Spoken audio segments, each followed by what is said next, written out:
জয় গুরু। আজ 7ই সেপ্টেম্বর।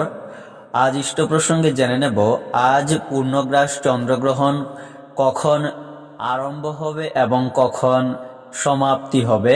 তাছাড়া শ্রী শ্রী ঠাকুর গ্রহণের সময় কি করতেন এই ছোট্ট ভিডিওতে জেনে নেব। ভিডিওটি লাইক করে শেয়ার করবেন যাতে তথ্যগুলি সবাই জানতে পারেন। আজ 21শে ভাদ্র 7ই সেপ্টেম্বর রবিবার। পূর্ণগ্রাস চন্দ্রগ্রহণ ভারতবর্ষের দৃশ্য তাছাড়া বিভিন্ন দেশে দৃশ্য হবে। গ্রহণ স্পর্শ আরম্ভ রাত্রি 9টা 57 মিনিট। গ্রহণ স্থিতি 3 ঘন্টা 30 মিনিট। গ্রহণ সমাপ্তি রাত্রি 1টা 27 মিনিট। সেদিন ছিল সূর্যগ্রহণ। শ্রী শ্রী ঠাকুর ঘড়ি ধরে অপেক্ষা করছিলেন কখন গ্রহণ লাগবে।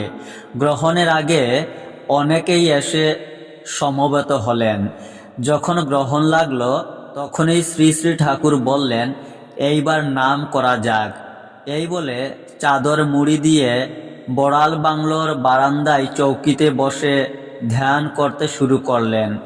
উপস্থিত সকলে চাদর মুড়ি দিয়ে বসে নাম করতে লাগলেন। গ্রহণন্তে শ্রী শ্রী ঠাকুর নাম থেকে উঠলেন এবং উপস্থিত সকলেই নাম থেকে উঠে পড়লেন।